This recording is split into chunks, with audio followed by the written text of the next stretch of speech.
Super star Rajinikanth தற்போது வேட்டையன் படத்துல நடிச்சிட்டு வராரு. அதனைத் தொடர்ந்து ஜேபிஎம் இயக்குனர் ஞானவேல் இயக்கத்துல அடுத்ததா லோகேஷ் கனகராஜ் இயக்கத்திலையும் நடிக்க இருக்காரு நம்ம சூப்பர் ஸ்டார் ரஜினிகாந்த்.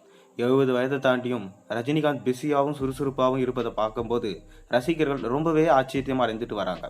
இந்த சூழல்ல ரஜினியோட ஆசை குறித்து இயக்குனர் சந்தான பாரதி ஒரு பேட்டியில பகிர்ந்திருக்காரு. அது என்னன்னு பார்ப்போம். அதுக்கு முன்னாடி நீங்க ரஜினி ஃபேனா இருந்தா மறக்காம இந்த வீடியோக்கு ஒரு லைக் போட்டுட்டு சேனலுக்கு சப்ஸ்கிரைப் பண்ணிட்டு வாங்க உள்ள போலாம்.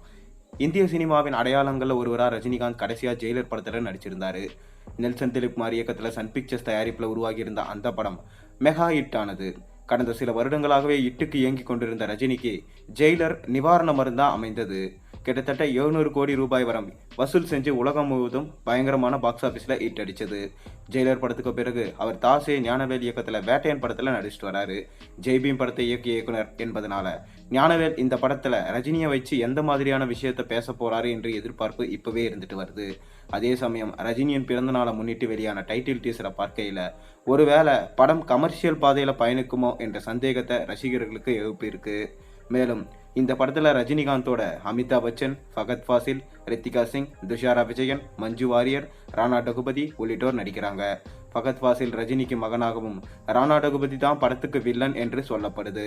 படத்தின் ஷூட்டிங் விறுவிறுப்பா இப்ப நடந்துட்டு வருது. இந்த படத்தை முடிச்சுட்டு அடுத்ததா லோகேஷ் கனகராஜ் இயக்கத்துல தலைவர் 171 படத்துல நடிக்க போறாரு.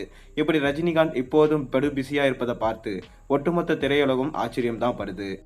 இதற்கிடையே கெஸ்ட் ரோல்ல அவர் நடித்த லால் சலாம் திரைப்படம் சில நாட்களுக்கு முன்பு வெளியாகி தோல்வியை சந்திச்சது. லோகேஷ் கனகராஜ் படத்தை முடிச்சுவிட்டு சௌந்தர்யா இயக்கத்தில் அவர் நடிக்கலாம் என்று ஒரு பேச்சு ஓடுது.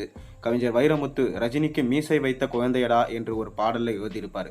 அது கேட்டாற்படி குழந்தை போல படு சுறுசுறுப்பா இருக்காரு நம்ம super star Rajinikanth. Rajinikanth commercial பாதையை தேர்ந்தெடுத்தவர்.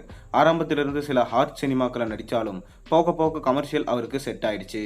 இந்நிலையில குணா படத்தின் இயக்குனர் சந்தான பாரதி சமீபத்தில் தனியார் ஊடகம் ஒன்றுக்கு பேட்டி அளிச்சிருக்காரு. அந்த பேட்டியில பேசிய அவர் குணா படத்தை ரஜினிகாந்த் பார்த்து கமல் சாரின் நடிப்பையும் கதைக்களத்தையும் ரொம்பவே பாராட்டினார்னு சொன்னாரு. பிறகு என்னிடம் ஏன் குணா மாதிரி ஒரு திரைப்படத்துல நான் நடிக்கலாமா வேணாமா அப்படின்னு சொல்லிட்டு அவர்கிட்ட கேட்டிருக்காராம். உண்மையில சொல்ல போனா குணா ஜானர்லயும் ரஜினிகாந்த் நடிக்க ஆசைப்பட்டார் என்பதுதான் உண்மை. இதுல இருந்து தெரிய வர்றது என்னன்னா குணா படத்துல ரஜினியை கேட்டிருந்தா அவரே நடிச்சிருப்பாருன்னு நமக்கு தெரிய வந்திருக்கு. நீங்க குணா படத்துல கமலுக்கு பதிலாக ரஜினி நடிச்சிருந்தா எப்படி இருக்கும்ன்றத உங்களோட கமெண்ட்டை கீழே சொல்லுங்க. மேலும் சேனல்ல போற ஒரு வீடியோஸ் முடிச்சுன்னா மறக்காம சப்ஸ்கிரைப் பண்ணுங்க, லைக் பண்ணுங்க, பெல் ஐகானை பிரஸ் பண்ணுங்க. அப்பதானே போற ஒரு வீடியோஸ் நோட்டிபிகேஷன் உங்களுக்கு வந்து சேரும்.